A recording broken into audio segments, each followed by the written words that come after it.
সুপ্রিয় দর্শক, আমন্ত্রণ জানাচ্ছি সমসাময়িক নানা বিষয় নিয়ে বাংলা ভিশনের নিয়মিত আয়োজন পাবলিক পার্লামেন্ট অনুষ্ঠানে। আপনাদের সঙ্গে আছি আমি রিশান নাসরুল্লাহ। আর আলোচনার জন্য আমার সঙ্গে স্টুডিওতে অতিথি হিসেবে রয়েছেন শিরিন সুলতানা, বিএনপির সংসদ সদস্য, সাবেক সাধারণ সম্পাদক জাতীয়তাবাদী মহিলা দল, রেজাউল করিম রনি, সম্পাদক জবান, কাজী সাজ্জাদ জহির চন্দন, সভাপতি সিবি, এবং এস এম সাইফ মুস্তাফিজ, যুগ্ম সদস্য সচিব এনসিবি। আমরা আলোচনায় যাব। আমি একটু সবশেষ বিষয়টি নিয়ে আলোচনা করতে চাই এবং আজকে একটু ভিন্ন জায়গা থেকে। সাইফ মুস্তাফিজ, আপনাকে দিয়ে শুরু করতে চাই। হবিগঞ্জে জুলাই সমাবেশে সার্কিট হাউসে ফেরার পথে জাতীয় নাগরিক পার্টির সদস্যদের উপরে হামলা হয়েছে, সেই বিষয়টি নিয়ে যদিও স্বরাষ্ট্রমন্ত্রী বেশ কয়েকদিন থেকে বলছেন আইন শৃঙ্খলা পরিস্থিতি অনেক ভালো হয়েছে, আগের চেয়ে উন্নতি হয়েছে, এই হামলাগুলো আসলে প্রমাণ করে কিনা? একই সঙ্গে আমরা দেখেছি যশোরে জামাতের এমপির বাড়িতেও এক ধরনের ঘেরাও হয়েছে। বিভিন্ন জায়গায় এমপিদেরকেও নানাভাবে হুমকি দেওয়া হচ্ছে এবং সরকার দলীয় এমপিরাও হুমকি পাচ্ছেন বিভিন্ন জায়গা থেকে। তার মানে পরিবেশটা আসলে কি দাঁড়াচ্ছে? না, এক অনলাইন পত্রিকাগুলো দেখেছে একজন এমপিকে হুমকি দিয়েছেন স্থানীয়রা আর কি। তাই? আচ্ছা, ধন্যবাদ আপনাকে। আমার সমালোচক এবং যারা টিভির পর্দায় দেখছেন তাদেরকে শুভেচ্ছা জানাচ্ছি। দেখেন, 2024 সালের জুলাই মাসে আমাদের জুলাই গণঅভ্যুত্থান সংগঠিত হয়েছিল এবং একটা দীর্ঘ ফ্যাসিবাদ লড়াইয়ের একটা সমাপ্তি বাংলাদেশের ছাত্র তরুণ জনতা মিলে আসলে সেই সমাপ্তি ঘটিয়েছিল। এবং সেই সময়টাতেও আমরা 17 বছর ধরে দেখেছি আমার যারা বিএনপির বন্ধুরা আছেন, বিএনপির যারা আমাদের সম্মানিত এমপিরা আছেন, নেতাকর্মীরা আছেন, তারা 17 বছর ধরে নানা রকম গুমখুনের মধ্য দিয়ে তারা তাদের রাজনৈতিক কর্মকাণ্ড চালিয়ে গিয়েছে। আমরা 2015 সালে দেখেছি তাবিদ আওয়ালের সিটি কর্পোরেশনের মেয়র ইলেকশনের সময় বেগম খালেদা জিয়া যখন শেখ হাসিনাকে ভোট চোর তকমা দিচ্ছিলেন, সেই সময় আওয়ামী লীগের, ছাত্রলীগ, যুবলীগরা মিলে সেখানে আক্রমণ করে, হামলা করে, 8টি গাড়ি বহরের উপরে হামলা করা হয়। কতজন আহত হয়েছে সেটার সংখ্যা এখনও জানা যায়নি। তো এই ঘটনাগুলোর মধ্য দিয়ে কিন্তু বিএনপি বেড়ে উঠেছে। সেই বিএনপির মধ্যে আজকে আমরা দেখতে পেলাম যে আজকের 28 জুলাইতে হবিগঞ্জের মতো এরকম একটা জায়গায় এনসিপির সিনিয়র লিডার সার্জিস আলম, নাসিরউদ্দিন পাটোয়ারি, সেখানকার কেন্দ্রীয় নেতৃবৃন্দ সহ মিডিয়া কর্মী যারা ছিলেন তাদের উপরে কি নেক্কারজনকভাবে হবিগঞ্জ জেলা বিএনপি ছাত্র দলের দ্বারা হামলা হলো এবং সেখানে পুলিশরা উপস্থিত ছিল। যেটা আমি বারবার বলছি যে 24-এর সাথে কিভাবে মিলানো যাচ্ছে। এই জায়গাটায় আওয়ামী লীগ ছিল, ছাত্রলীগরা ছিল এবং ছাত্রলীগদেরকে প্রোটেকশন দিয়ে রাখছিল পুলিশ বাহিনী। তাদের প্রচ্ছন্ন মদদে তারা সেখানে গোলাগুলি করছিল, ছাত্রদেরকে হত্যা করছিল, মারছিল। এবং আজকেও আমরা দেখতে পেলাম যে জুলাইতেই আবার সেই হবিগঞ্জে যেই মানুষগুলো আগে শোষিত ছিল, জুলুমের শিকার ছিল, তারা এখন হচ্ছে যে সেই জায়গাটা ধারণ করলো। এবং সেখানে আমরা দেখলাম যে সালাউদ্দিন আহমেদ যে বলছেন তিনি একটা অযোগ্য, ব্যর্থ একটা স্বরাষ্ট্রমন্ত্রী এবং বাংলাদেশের ইতিহাসে তার মতো অযোগ্য স্বরাষ্ট্রমন্ত্রী আমার মনে হয় না যে আর আসছে। এবং তিনি প্রতিদিন নিজে ছাড়িয়ে যাচ্ছে। ইন্ট্রিম গভর্নমেন্টের সময়ে যে স্বরাষ্ট্র মন্ত্রণালয় সামলাচ্ছিলেন তাকে নিয়ে আমরা আসলে অনেক মজা করতাম যে এই লোকটা দিয়ে কিছুই হবে না, উনি তার থেকে অযোগ্য। এবং সে যে বাংলাদেশের প্রত্যেকদিন বলছে যে সিচুয়েশন ডেভেলপ করছে, এই তার সিচুয়েশনের ডেভেলপমেন্টের নমুনা। ছাত্র দলের নেতারা ওপেনলি মানে ঘোষণা দিয়ে মানুষকে মারছে, তুলে নিয়ে যাচ্ছে এবং এটা দিনে দুপুরে ঘটছে এবং সেখানে সব পুলিশরা উপস্থিত। এবং সেই পুলিশের উপস্থিতিতে যখন তারা চিকিৎসার জন্য যাচ্ছিল সেখানেও তাদেরকে বাধাগ্রস্ত করা হচ্ছে। সেখানে আপনারা একটা ভিডিও দেখে থাকবেন যে সার্জিস আলমরা পুলিশের হেফাজতে দাঁড়িয়ে আছে, সেখানে ছাত্র দলের লোকজনগুলো আসছে। ভিডিওটা সম্ভবত 3.5 মিনিটের, 1 মিনিটের মাথায় সেখানকার নেতাকর্মীরা বলছে যে এই গুলি কর। তার মানে তাদের কাছে শুধুমাত্র ধারালো চাপাতি রামদা শুধু নেই, তাদের কাছে অস্ত্র আছে। তো এই জায়গাটাতে কি বাংলাদেশ আসলে দেখতে চেয়েছে? তারেক রহমানকে, সালাউদ্দিন আহমেদকে বাংলাদেশের ছাত্র তরুণ জনতা মিলে যে নতুন করে একটা সুযোগ দিল দেশ পরিচালনা করার, তারা কি নতুন করে একটা সন্ত্রাসী সংগঠন বাংলাদেশকে উপহার দিচ্ছে? আবার কি আওয়ামী লীগের কায়দায় বাংলাদেশকে শাসন করতে যাচ্ছে? যদি তারা এটা মনে করে থাকে তারা খুবই ভুল। আওয়ামী লীগ 17 বছর হয়তো বা টিকতে পেরেছে, বিএনপি 1 বছরও টিকতে পারবে না। শিরিন সুলতানা, এই জায়গায় যে সন্ত্রাসী সংগঠনের মতো ভূমিকা পালন করছে বিএনপি, আমরা দেখলাম যে জুলাই গণ অভ্যুত্থানে যখন কাঁধে কাঁধ মিলিয়ে যারা আন্দোলন করছে তারাই আজকে নানান জায়গায় হামলার শিকার হচ্ছেন এবং সেখানে আসলে সরকার পক্ষে রাজনৈতিক দলের নামটি বা তাদের বিরুদ্ধে অভিযোগটি আসছে। এই ব্যাপারে আসলে বিএনপির অবস্থানটা কি? আপনাকে ধন্যবাদ। আপনার মাধ্যমে বাংলা ভিশন টেলিভিশনের সকল দর্শক শ্রোতা এবং কর্মকর্তা কর্মচারী সকলকে ধন্যবাদ জানাচ্ছি বাংলাদেশ জাতীয়তাবাদী দলের পক্ষ থেকে। আমি প্রথমে দুঃখ প্রকাশ করছি যে আজকে এই জুলাইয়ের যে গণ অভ্যুত্থানের মধ্য দিয়ে আমরা একটা ফ্যাসিস্টকে বিদায় করেছিলাম, সেই দিনে আজকে হবিগঞ্জে একটি হামলা হয়েছে। আমি অবশ্যই এটা নিন্দা জ্ঞাপন করছি। এবং আমি সে সাথে আমি বলতে চাই যে দেখেন, আপনারা যদি যারা এনসিপি নেতারা যদি বারবার 24-এর সাথে এখনকার সাথে যদি সেই অতীত ফ্যাসিস্ট আওয়ামী লীগ সরকারের তুলনা করে, সেটা খুব দুঃখজনক হবে। আমরা বর্তমান সরকারের সময় আপনারা হয়তো খেয়াল করেছেন যে এই মুহূর্তে এনসিপির বিশেষ করে নাসিরুদ্দিন পাটোয়ারি যে ধরনের বিভিন্ন জায়গায় গিয়ে যে ধরনের বক্তব্য রাখছেন, তিনি যে ধরনের উস্কানিমূলক কথাবার্তা বলছেন, সেই ধরনের উস্কানিমূলক বক্তব্যকে আমরা গত 17 বছরকে আমরা রাখতে পেরেছি? সেই পরিস্থিতি কিন্তু তখন ছিল না। কাজে ওই সময়কার সাথে ওই ফ্যাসিস্ট হাসিনার সাথে এখনকার তুলনা করা একেবারেই অবান্তর আমি মনে করি। আর বারংবার আমি একটা জিনিস কথা বলছি, একটা সরকার একটা দেশ পরিচালনা করার সময় মাত্র আমরা সরকার এসেছি 4-5 মাস হলো, সেখানে আমাদের কিছু ত্রুটি বিচ্যুতি হতে পারে, আমাদের সরকারের কিছু সীমাবদ্ধতা রয়েছে। আমাদের এখানে এখন আপনারা দেখছেন যে আমাদের প্রশাসন আমরা ঠিকমতো আমরা পরিচালনা করতে পারছি না, কারণ এখন প্রশাসনের সর্বস্তরে ফ্যাসিস্ট আওয়ামী লীগের সরকারের লোকেরা রয়ে গেছে। আমাদের পুলিশ বাহিনী তো পুরো শুদ্ধ অভিযান আমরা করতে পারিনি, আমাদের সময় লাগবে, আমাদের সময়ের প্রয়োজন রয়েছে।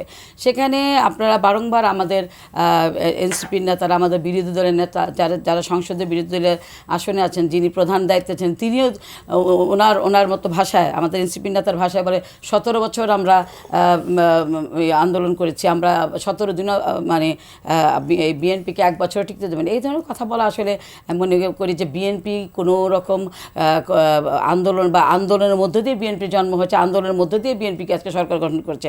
17 বছর আমরাই আন্দোলন করেছি, আমরাই রাজপথে থেকেছি, আমরাই ফ্যাসিস্টকে মোকাবেলা করেছি, 90-এর গণ আন্দোলন করেছি এবং 24-এ একটি আন্দোলনের মধ্য দিয়ে ফ্যাসিস্টকে বিদায় করেছে। কিন্তু এই 17 বছর বিএনপি কিন্তু এই ফ্যাসিস্টের সাথে সরাসরি মোকাবেলা করেছে। তা যারা এইভাবে কথা বলতে চায় যে এখনই একেবারে দিনের শুরুতেই যদি বলতে চায় যে এই সরকার ব্যর্থ, এই অমুক মন্ত্রী ব্যর্থ, অমুক সরকার, এটা আসলে ঠিক নয়। আমরা বলেছি আমাদের ত্রুটি বিচ্যুতি থাকতে পারে, আমাদেরকে সময় দিতে হবে এবং সেই সময়ের মধ্যে দিয়ে আমরা আমাদের ভুল ত্রুটিগুলি শুধরে আমরা এগিয়ে যাব। কাজী সাজ্জাদ জহির চন্দন, গণ অভ্যুত্থান পরবর্তীতে আমরা একটা অন্তর্বর্তী সরকার দেখলাম, এরপরে একটি গণতান্ত্রিক নির্বাচন প্রক্রিয়া, গণতান্ত্রিক সরকার হলো। এর বাইরে আসলে কি আমাদের রাজনৈতিক দৃশ্যপটের খুব বেশি পরিবর্তন হয়েছে বলে মনে হয়? ধন্যবাদ যারা সহ-আলোচক বৃন্দ, সঞ্চালক এবং যারা শুনছেন এবং দেখছেন। প্রথমত হলো যে আমাদের দেশের একটা রাজনৈতিক সংস্কৃতি ছিল, সেই রাজনৈতিক সংস্কৃতিটাকে ধ্বংস করে দেওয়া হয়েছে। আচ্ছা, এবং এই রাজনৈতিক সংস্কৃতিটা ধ্বংস হওয়ার ফলে আজকে নানা ধরনের বিষয় আমাদের সামনে চলে আসছে। আমি যে কথাটা বলতে চাই যে আজকে এই যে হামলা বা যে কোনো হামলায়, আমরা নিশ্চয়ই যে কোনো হামলার আমরা বিরোধিতা অবশ্যই করি, সভা সমাবেশ করার অধিকার সবার আছে এবং হামলার আমরা নিন্দাও জানাই।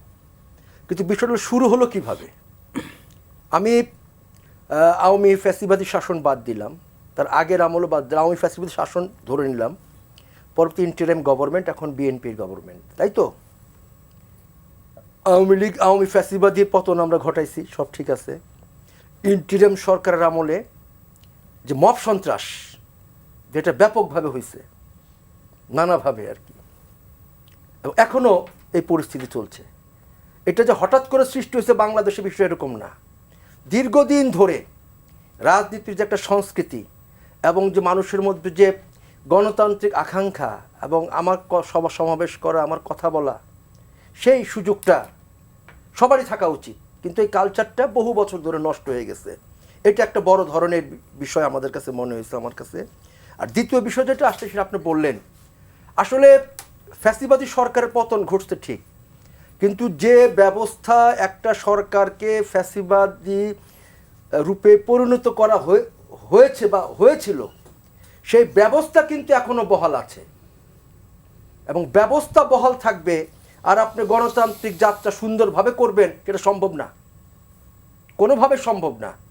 আপনার ব্যবস্থার যদি পরিবর্তন না ঘটান, তাহলে আপনি যতই ভালো নির্বাচন করেন, যতই আপনি দেশ পরিচালনা করতে যান, আপনাকে এই সমস্যাগুলোর সামনে পড়তে হবে। কোন ব্যবস্থাকে আপনি আসলে ফ্যাসিবাদী? আমাদের ধরেন আপনার আমরা লক্ষ্য করেছি যে আপনার আওয়ামী লীগ সরকার যারা ছিলেন তখন তারা নির্ভর করেছেন কার উপরে? লুটেরা ধনিক শ্রেণীর উপরে, লুটপাটকারীদের উপরে। তারা নির্ভর করেছেন আইন শৃঙ্খলা রক্ষাকারী বাহিনীর উপরে। তারা নির্ভর করেছেন বেসামরিক আমলাদের উপরে এবং আরও বহির্দেশের উপর নির্ভর করেছেন। জনগণের উপর তারা নির্ভর করেন নাই। এখনো বাংলাদেশের সেই ধারাই অব্যাহত আছে। আপনার অন্তর্বর্তী সরকারের আমল আমরা জানি আমেরিকার সাথে যে অন্তর্বর্তী গাঁটছাড়া বাঁধন, যার ফলে একটা বাণিজ্য চুক্তি নির্বাচনের 3 দিন আগে ইউনূস সাহেবরা করলেন, যদি করার রাইট তাদের নাই, আমেরিকার সাথে একটা বাণিজ্য চুক্তি করলেন যেটা বাংলাদেশের স্বাধীনতা সার্বভৌমত্ব ধূলিসাৎ করে দিয়ে গেছেন। তার বিষয়টা কি দাঁড়ালো তাইলে? যে আপনি ওই যে ব্যবস্থা, যে কথা বারবার বলতেছি আমরা, সেই ব্যবস্থার তো কোনো পরিবর্তন করতে পারেন নাই। এবং আমরা দেখলাম অন্তর্বর্তী সরকারের আমলে অনেক ভালো ভালো সংস্কারের কথা বলা, অনেক কিছু বলা হয়েছে, কিন্তু বাস্তবটা কি হলো? কোনো কিছুই কিন্তু হলো না। বাত কি বাত হয়ে গেছে সব। আর রাজনীতিতে যদি আপনার ব্যবস্থার পরিবর্তন না ঘটানো যায়, তাহলে আপনি রাজনীতির এই ধারা চলতে থাকবে এবং প্রতিহিংসার যে রাজনীতি এবং লুটপাটের আধিপত্য বিস্তারের যে রাজনীতি, সেই রাজনীতি চলতে থাকবে এই ব্যবস্থার মধ্যে। তারই বহিঃপ্রকাশ এগুলো হচ্ছে। জি, রেজাউল করিম রনি, আমি যদি আপনার কাছে একটু আসি, যে বক্তব্যের জবাব বা উস্কানিমূলক বক্তব্যের জবাব তো বক্তব্য দিয়ে দেওয়া যায়, সেটি কেন আসলে হামলা করে বা এ ধরনের ইস্যু দিতে হবে? এবং এখানে একটি বিষয় হলো যে তারা সার্কিট হাউসে ঢুকেছিল, সেখানেও হামলা হচ্ছে, অর্থাৎ সরকারি প্রতিষ্ঠানের মধ্যে আশ্রয় নিলেও সেখানেও আসলে অনেক ক্ষেত্রে রাজনৈতিক দলের কর্মীরা নিরাপদ নয়, সেটি আসলে কতটা গ্রহণযোগ্য? জি, এই ঘটনার আমাদের এখানে সবাই নিন্দা জানাচ্ছে, স্বাভাবিক, এটা খুবই নিন্দনীয় ঘটনা এবং এটা দ্রুত যারা এই ঘটনার সাথে জড়িত এগুলো তো সবাই এখন দেখা যাচ্ছে, তাদেরকে বিচারের আওতায় আনতে হবে। কিন্তু কথা হলো এখানে আপনার তারপরেও কথা থাকে, পলিটিক্সটা এই জায়গায় গেল কীভাবে? এটা আমি অনেক আগের থেকে মন্তব্য করছিলাম যে আপনি, এটা কিন্তু শুরু হয়েছে সোশ্যাল মিডিয়াতে। আপনি সমালোচনা করতে জানেন না, আপনার সমালোচনা শুরু হয় ব্যক্তি আক্রমণ দিয়ে, আপনার সমালোচনা শুরু হয় প্রোপাগান্ডা দিয়ে। তখন একটা মানুষের টলারেন্সের লেভেল থাকে। অবশ্যই সমালোচনা জবাব সমালোচনা দিতে, উস্কানি জবাব উস্কানি দিয়ে দিতে হবে, কিন্তু কতক্ষণ? আপনি যখন ক্রমাগত এটা ট্রিগারিং করতে করতে করতে এমন একটা জায়গায় নিয়ে যাবেন, তখন এটা মানুষের টলারেন্সের লেভেলটাকে যখন আপনি জানি যে এটা ওভারকাম করে গিয়ে একটা জায়গায় যে সংঘাতের জায়গায় আসুক, ফলে দীর্ঘদিন যাবৎ এই প্রক্রিয়ায় পলিটিক্সটাকে নিয়ে যাওয়া হচ্ছে একদম বিশুদ্ধার, মানে পরিবেশটাকে টক্সিক করে তোলা। প্রোপাগান্ডা, এটা আমি বলছিলাম শুরু হয়েছে ভার্চুয়াল মিডিয়াতে, এটা অ্যাকচুয়াল সোসাইটিতে যাইয়া গড়াবে। এটা আমি সেই সময় মন্তব্য করছিলাম 2 বছর আগেই। তো আজকে আমরা এটা দেখতে পাচ্ছি, শুধু না আগামীতে আমার ধারণা এটা আরও বাড়বে। কেন বাড়বে? কারণ হলো আপনি দেখেন এই যে ঘটনাটা, এখন নাসিরউদ্দিন পাটোয়ারির ঘটনা আজকে কি প্রথম? এর আগেও কিন্তু একই ঘটনা, এটা ধারাবাহিকভাবে ঘটতেছে। এখন আপনি ঘটনা ধরেন, এটা সিলেটের হবিগঞ্জে ঘটলো। সিলেটের হবিগঞ্জে কি এনসিপি জামাতের অন্য নেতারা নাই? সেখানে কি তারা মারামারি হয়েছে? এ পর্যন্ত কোনো নিউজ পাইছেন আপনারা সেখানে মারামারি হয়েছে? হয়নি তো। তাহলে ঢাকার থেকে তারা গেল একটা কর্মসূচি নিয়ে, সেখানে গিয়ে তারা বক্তব্য দিল, আপনি বক্তব্যটা শোনেন। বক্তব্যে তারা বলতেছে যে সাইজ করতে হবে, তার বউ ছেলে মেয়েদের নিয়ে বক্তব্য দিচ্ছে। এইটা তো কোনো পলিটিক্যাল, এটা শামীম ওসমানের ল্যাঙ্গুয়েজে কথা বলতে, খেলা হবে, সাইজ করতে হবে। আপনি শামীম ওসমানের মতো আচরণ করবেন, আচরণ করে তারপরে এখানে আপনি সাইজ করতে হবে বইলা, তারপরে মাঠে যখন অ্যাকচুয়ালি গড়াবে, আপনার সংগঠন মাত্র বিকশিত হচ্ছে, আপনি মাঠে যাবেন, জনগণকে এঙ্গেজ করবেন, পলিটিক্যাল, আমাদের এখানে পলিটিক্স দরকার, মাল্টি পার্টিজান স্টেট দরকার, সব ঠিক আছে। বাট আপনি এখনই যদি বলেন যে সাইজ করতে হবে ঢাকা থেকে গিয়ে, একটা প্রত্যেকটা জায়গার একটা লোকাল ডাইমেনশন থাকে। সেখানের যে নেতা জিকে ঘোষ, আপনি যাই তাকে গডফাদার অমুক তমুক বলতেছেন, কিন্তু সেখানে তো মানুষ তাকে বিপুল ভোটে নির্বাচিত করেছে, তার তো একটা জনভিত্তি আছে। ফলে সমস্ত কন্ডিশনের মধ্যে আপনার এটা হয়তো ধরেন আপনি শাহবাগ স্কোয়ারে বলতেছেন বা অন্য একটা জায়গায় বলতেছেন, কোনো সমস্যা নেই। কিন্তু আপনি যখন সহি কনটেক্সটে গিয়ে বলতেছেন, তখন এটার যখন রিপারকেশনটা হচ্ছে, এটা যখন একটা ভায়োলেন্সের জায়গায় গড়াচ্ছে, তখন আপনি আবার এটাকে পোর্ট্রেট করতেছেন কীভাবে যে ন্যাশনালি, অ্যাজ ইফ ছাত্রদল সব জায়গায় এটা করে, অ্যাজ ইফ বিএনপির এজেন্ডাই হলো আপনার এনসিপিকে পিটানো। Not like that. সেটা কেন করতে যাবে? সেটা করার তো কোনো কারণ নেই। সেটা যদি আপনার করতেই হয়, তাহলে তো আপনার এই পলিটিক্সের মধ্যে আমরা কোনোভাবেই 5 তারিখের পরে যেটা আমরা বললাম যে 100% বিরোধিতার রাজনীতি করার কোনো সুযোগ নেই, এটা কনস্ট্রাকটিভ পলিটিক্সের মধ্যে আমরা ঢুকতে চাই, সেটা তো আর কোনোভাবেই সম্ভব হবে না। ফলে তাহলে এই যে ঘটনাটা আমরা এখন আনলাম, এটা একটা ন্যাশনাল ফেনোমেনার দিকে নিয়ে যাওয়ার চেষ্টা করলাম, কিন্তু একটা লোকাল কনটেক্সটও আছে। তাহলে আপনি মত প্রকাশের স্বাধীনতা, গণতন্ত্র সব কিছুই আপনি অ্যাপ্লাই করবেন, কিন্তু অ্যাপ্লাই করার তো একটা নর্মস আছে। আপনার ফ্রিডম অফ এক্সপ্রেশন বা freedom of speech always require to what not to say. আপনি ধরেন আপনি আমার সমালোচনা করতেছেন, আপনি আমার গালি দিয়ে সমালোচনা শুরু করতে পারবেন? আপনি আমাকে ব্যক্তি আক্রমণ দিয়ে সমালোচনা শুরু করতে পারবেন? ফলে যারা আর্ট অফ আর্গুমেন্ট জানে না, যারা কীভাবে এঙ্গেজ করতে হয়, যারা একটা কনস্ট্রাকটিভ পলিটিক্যাল ফ্রেমে, দেখেন একটা সময় থাকে বিক্ষুব্ধতার সময়, শেখ হাসিনার আমলে সেটা দরকার ছিল, প্রচণ্ড প্রতিরোধ, সেটা ল্যাঙ্গুয়েজ এর মধ্যেও একটা আপনার কি বলবো যে তথাকথিত কোড ল্যাঙ্গুয়েজের বাইরে বের হয়ে যাওয়ার একটা প্রয়োজনীয়তা ছিল। বাট এখনই সেই সময় না। এখন আপনি ব্যক্তি আক্রমণ করতে পারবেন না, এখন আপনি মানুষের সম্মানহানি করতে পারবেন না, এখন আপনি গালিগালাজ করে কথা বলতে পারবেন না। তো ফলে এই যে একটা ট্রান্সফরমেটিভ টাইমের মধ্যে পলিটিক্সটাকে নিয়ে যাওয়ার একটা সময়, সেই সময়টাকে মিসট্রিট করে আপনি যদি একই আচরণের মধ্যে থেকে যান, একই মানসিকতার মধ্যে থেকে যান, সবসময় এটাকে বলে আপনার হাইপার পলিটিক্স, সবসময় যদি আপনি একটা হাইপার পলিটিক্স করার চেষ্টা করেন, তখন এটা ডে বাই ডে এটা ভায়োলেন্সের দিকে চলে যাবে। এই ভায়োলেন্সটা যেখানে যে শক্তিশালী সে সেখানে এক্সারসাইজ করবে, সে সেখানে আপার হ্যান্ড নেবে। এই ভায়োলেন্সে আপনি ক্ষতিগ্রস্ত হয়েছে কি? একটা সাধারণ ছেলে আহত হয়েছে দেখলাম, সে ছেলেটার দায়িত্ব কে নেবে? তার মানে কি দাঁড়ালো যে শক্তিশালী হলেই মানে ভায়োলেন্স করা যাবে এরকম একটা বৈধতা চলে আসে না? শক্তিশালী হলে বা এটা ন্যারেটিভ, ফ্যাক্ট হইলো শক্তিশালী হলে ভায়োলেন্স করা যাবে না। আপনি যখন ভায়োলেন্ট কন্ডিশন তৈরি করবেন, যে শক্তিশালী সে ভায়োলেন্সে আগায় থাকবে। That was my point. শক্তিশালী হইলে সে ভায়োলেন্স করবে তা না। আপনি তো ভায়োলেন্স করতে চান। আপনি কি ভায়োলেন্স পাল্টা ধাওয়া দাওয়ি হয় নাই? পাল্টা ধাওয়া দাওয়ি হয়েছে, তো আমি তো ডিটেলস নিউজ দেখলাম। তো পাল্টা ধাওয়া দাওয়ি হবে, এটা স্বাভাবিক। কিন্তু আমি বলতেছি আপনি এই কন্ডিশনটা তৈরি করলেন কিভাবে? কন্ডিশনটা তো প্রথমে তো শুরু হয়েছে এটা আপনার ডিজিটাল সোসাইটিতে, যেটাকে আমরা ভার্চুয়াল সোসাইটিতে বলি। এবং ভার্চুয়াল সোসাইটিতে যখন এই সৌজন্যতাকে আপনি বট আইডি, ভুয়া ফেসবুক পেজগুলোর থেকে যখন এটাকে আপনি লক্ষ লক্ষবার প্রমোট করছেন, ফটোকার্ড মহামারী চালাইছেন, হ্যাঁ, এবং কাটপিস ভিডিওর একটা বাণিজ্য চালাইছেন, তার মধ্যে দিয়ে এটা অ্যাকচুয়াল সোসাইটি বিষয়ে তুলছে, যেখানে একটা কনস্ট্রাকটিভ এঙ্গেজমেন্ট হইতে পারতো। আপনি যেটা ধরেন আপনি আমার সমালোচনা করবেন, সমালোচনা করার তো আদব আছে।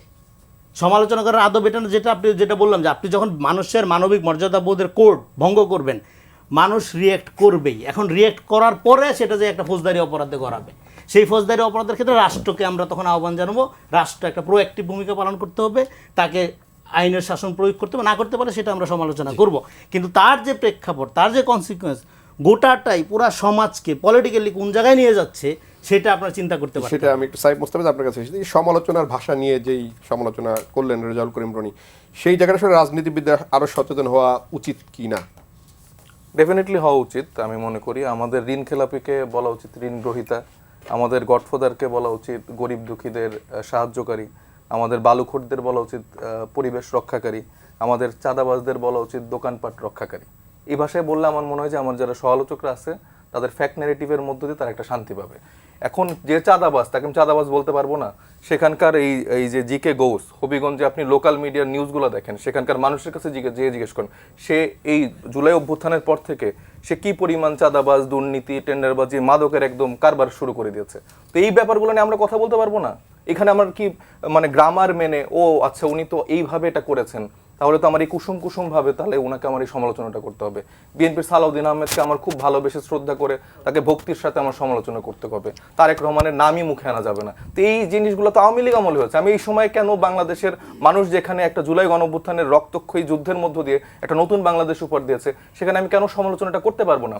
আপনি যদি আপনি দেখেন আমার যে দুইজন বিএনপির যে আলোচক আছেন, এবং আমি সোশ্যাল মিডিয়াতেও দেখলাম, তারা প্রথমে খুব দুঃখ ভারাক্রান্ত মনে বলছে আমরা এটার প্রতিবাদ জানাচ্ছি, এটা আসলে ঠিক হয়নি।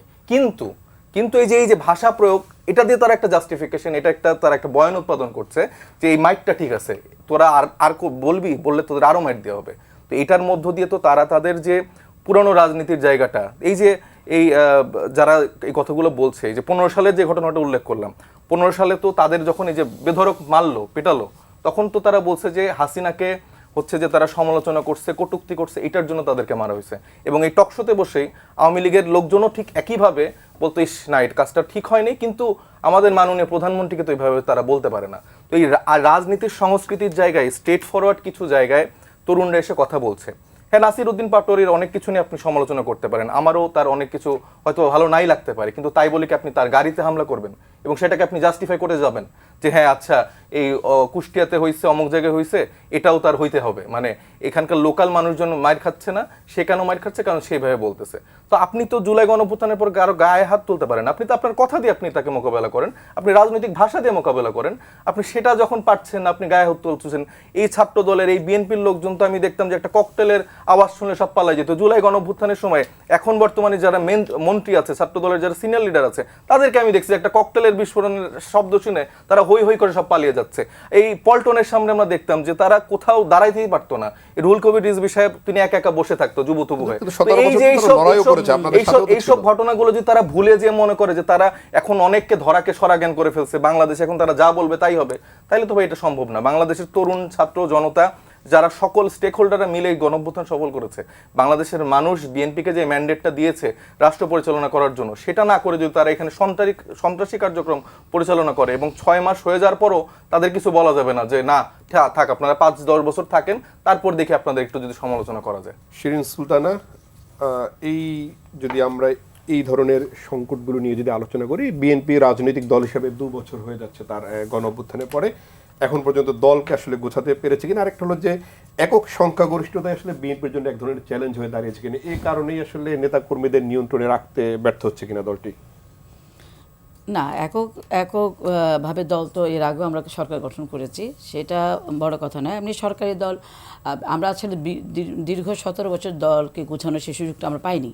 তো পরবর্তীতে আপনি যে 2 বছরের কথা বলেছেন, সে 2 বছর তো আমাদেরকে রীতিমতো একটা আন্দোলনই করতে হয়েছে বাংলাদেশে একটা অবাধ সুষ্ঠু নির্বাচনের দাবিতে। তখন আমরা আন্দোলনই ছিলাম, অর্থাৎ ইউনূস সাহেবের সরকারের সময় তো আমাদের আমরা একটা ইয়ের মধ্যে ছিলাম যে নির্বাচন 3 মাসের মধ্যে হওয়ার কথা, সেই নির্বাচন চলে গেলো 17 মাস। তো সেই সময় কিন্তু আমরা সংগঠনকে হিসেবে আমরা গোছানোর সুযোগটা আমরা পাইনি। তো এখন আপনি ঠিকই বলেছেন, সরকারে আসতে আপনার দলীয় কর্মকাণ্ড একটু স্থিতিশীল থাকে না, কিন্তু তারপরও আমাদের শুনেছেন আপনি ইতিমধ্যে যে আমাদের প্রধানমন্ত্রী বলেছেন যে খুব দ্রুত আমাদের কাউন্সিল হবে। তো আসলে ইতিমধ্যে কিন্তু আমাদের জেলা পর্যায়ে কিন্তু আমাদের ইউনিয়ন পর্যায়ে কমিটি গঠন শুরু হয়ে গেছে, বা আরও আগের থেকে হয়েছে, এখন কিন্তু কাউন্সিলগুলো হচ্ছে ইউনিয়নগুলো, ওয়ার্ডগুলো এবং থানা। তো আমরা আসলে দলকে সংগঠিত করার জন্য আমরা কিন্তু ভিতরে প্রস্তুতি নিচ্ছি, এবং আমাদের কিন্তু সেই ধরনের নির্দেশ দেওয়া হয়েছে যে সংগঠনকে শক্তিশালী করার জন্য বা সংগঠনকে গোছানোর জন্য। তো আসলে এখানে যে কথাটা আমার ছোটো ভাই বললেন যে হবিগঞ্জের কথাটা আমি একটু বলতে চাই যে আমাদের যে জিকে ঘোষ, সে কিন্তু একজন জনপ্রিয় নেতা। আপনারা দেখে থাকবেন যে সে কিন্তু ছাত্রদল থেকে যুবদল, বিএনপি, তারপরে সে পৌরসভার মেয়র ছিলেন, পৌরসভার মেয়র থাকা অবস্থায় কিন্তু সে জাতীয় সংসদ নির্বাচন করেছে। সে একজন জনপ্রিয় নেতা, এবং তার ব্যাপারে আমি বলবো যে তার ব্যাপারে যেভাবে মানে তার ফ্যামিলি এবং তাকে নিয়ে যেভাবে বক্তব্য রেখেছে, হ্যাঁ আমি তো বলেছি যে এটা যে কোনো হামলায় আমরা নিন্দা জ্ঞাপন করি, এবং আমরা এই যে হামলাটা হয়েছে সেটা অবশ্যই নিন্দা জানাচ্ছি। কিন্তু কথা হলো যে এই যে আমার ছোটো ভাই রনি যেটা বলেছে যে দীর্ঘদিন ধরে যে একটা পর্যায়ক্রমে যে বলে আসছে, শুধু নাসিরুদ্দিন পাটোয়ারি না, আমরা দেখেছি যে আরও কিছু আপনার বক্তাকে আমরা দেখেছি যে সবসময় এটা মানে বক্তৃতার মধ্যে এমন কিছু উস্কানিমূলক কথাবার্তা বলে যাতে একটা মানে ধারণ করার কথা সমান থাকে না। আজকে আমি যখন ছাত্রদল করেছি তখন যে আমার যে সহ্য শক্তিটা ছিল, এখন কিন্তু এই পরিণত বয়স এসে আমার কিন্তু একটা সহ্য করার ক্ষমতাটা কিন্তু আমার বেড়েছে। তো সে কারণে আমি মনে করি যে এই যে এনসিপিরও এখন আমার মনে হয় যে তারা যেহেতু এখন তো তাদের সংসদে তাদের প্রতিনিধি আছে, সংসদে কিন্তু তারা এখন প্রতিনিধি পাঠিয়েছে, সে কারণে আমি মনে করি তাদের কিন্তু এখন সংযত হওয়া উচিত। তাদের কথা বলার কিন্তু একটা প্ল্যাটফর্ম তাদের তৈরি হয়েছে, সেখানে কিন্তু তারা তাদের প্রয়োজনীয় কথা বলতে পারে। তো সেজন্য আমি মনে করি যে মানে আমাদের রাজনৈতিক নেতাদের, বিশেষ করে এনসিপির কাছে আমাদের শুধু না, বাংলাদেশের জনগণের একটা প্রত্যাশা। দেখেন আমরা দীর্ঘদিন ধরে এই দুটো রাজনৈতিক দল ক্ষমতায় আসছে, এবার কিন্তু মানুষের কিন্তু প্রত্যাশা বেড়েছে যে আরেকটি রাজনৈতিক দল হোক, সেই রাজনৈতিক দলের প্রতি মানুষ আস্থা রেখেছে যে ইয়ংরা গেছে, এবং আমরা আশাবাদী ছিলাম যে এনসিপি আরও ভালো করবে। আমি যদি বলি যে এনসিপির যে জোটটা, এই জোটটা যদি সেখানে না হয় অন্য কোথাও হতো, তাহলে এরা মানে আরও ভালো করতো। মানে মানুষের প্রত্যাশাটা, আমি বলছি যে প্রত্যাশার জায়গাটা কিন্তু আমরা ভেবেছিলাম যে তারা। আমি প্রত্যাশার জায়গা যদি একটু জিজ্ঞেস করি, প্রধানমন্ত্রী যখন বলছেন যে প্রতিশোধ পরায়ণ হয়ে আসলে রাজনীতি সামনে এগোনো বা দেশ নিয়ে সামনে এগোনো যাবে না, সেই তার এই ভাষাটা কেন বিএনপির তৃণমূলে নিতে পারছে না, বা কেন এটি গ্রহণ করতে পারছে না এখন পর্যন্ত? না গ্রহণ করতে পারছে না ঠিক না। তাহলে তো এই হামলার আপনি যদি ঘটনাগুলো শুধু ঘটতোই না। হবিগঞ্জের বিষয়টা নিয়ে যদি বলেন তা না, আমি মনে করি যে প্রধানমন্ত্রী কি বলছেন কি চাচ্ছেন এটা কিন্তু আমাদের নেতা কর্মী তৃণমূলী নেতা কর্মীরা বুঝতে পারছেন বলেই কিন্তু আমরা অনেকগুলো বিষয়ে আমাদের নেতা কর্মীদের ধৈর্য ধারণ করতে দেখছি। আপনি যদি বলেন আমাদের 17 বছর আমাদের নেতা কর্মীরা কিন্তু ঘরে ঘুমা থেকে পারেনি, আমাদের 17 বছর কিন্তু আমরা আমাদের ছেলেপেলা কিন্তু মানে স্বাভাবিক জীবনযাপন করতে পারি না। আপনারা তো দেখেছেন যে আমাদের অনেক ছাত্র নেতারা অনেক যুব নেতারা সেই গ্রামের থেকে ঢাকায় এসে রিক্সাও চালিয়েছে, হোটেলে বসে তারা কাজ করেছে। কিন্তু তারা যদি আজকে সেরকম যদি মানে তাদের চাহিদাটা যদি এই সরকারের সময় সকলে মিলে যদি এভাবে রাস্তায় নেমে যেত তাহলে কিন্তু আসলে সত্যিকার অর্থে সরকার চালানো কঠিন ছিল। আমরা ধৈর্য ধারণ করেছি বলে আমাদের নেতা কর্মীরা এখনও বলবো যে তারা ধৈর্য ধারণ করেছে বলেই আমরা কিন্তু এখনও দেশটা সুন্দর করে চালিয়ে যাচ্ছে এবং আশা করি যে আরও সুন্দরভাবে, বিশেষ করে আমাদের প্রধানমন্ত্রীর দৃষ্টিভঙ্গি যেভাবে তিনি দেশ চালাচ্ছেন এবং তিনি যেভাবে সকলকে নিয়ে সকল দলের মতকে নিয়ে তাদেরকে প্রাধান্য দিয়ে, আপনি দেখেছেন পার্লামেন্টে বিরোধী দলের নেতা মতকে তিনি কীভাবে প্রাধান্য দিয়ে, বিরোধী দলের নেতা যেভাবে বক্তব্য রেখেছেন তিনি যেভাবে আমাদের চিফ বিরোধী দলের হুইপ থেকে শুরু করে আমাদের বিরোধী দলের নেতারা যেই ধরনের দাবি দাওয়া করেছেন, আমাদের প্রধানমন্ত্রী তার বক্তৃতার মধ্যে আপনারা দেখেছেন যে তিনি তার ম্যাক্সিমাম তাদের দাবি দেওয়া কিন্তু পূরণ করেছে। তার মানে কি তিনি চায় যে সকলকে নিয়ে এগিয়ে যাওয়া এবং তিনি প্রতিটা মেসেজে আপনি দেখেন গতকালই তিনি কিন্তু এই যে আপনার খেলা প্রতিযোগিতা হলে সেখানে কিন্তু আমরা দেখেছি যে আমাদের প্রধানমন্ত্রী চেয়েছেন যে নতুনদেরকে এগিয়ে নিয়ে যেতে চাচ্ছেন, শিশুদেরকে তিনি এগিয়ে নিয়ে যেতে চাচ্ছেন, শিশুদের উপর তিনি ভরসা করছেন। যে সেই ভরসাটা আমরা কিন্তু এনসিপি নেতাদের কাছে পাচ্ছি না। আমরা এই জিনিসটা তাদের কাছে বেশি প্রত্যাশা করেছিলাম। জি, কাজী সাজ্জাদ জহিরুদ্দিন, আপনি এর আগে সংস্কারের কথা বলেছিলেন, কোন জায়গায় কোন ধরনের সংস্কার প্রয়োজন বা কেন সেগুলো হচ্ছে না বলে আপনার কাছে মনে হয়?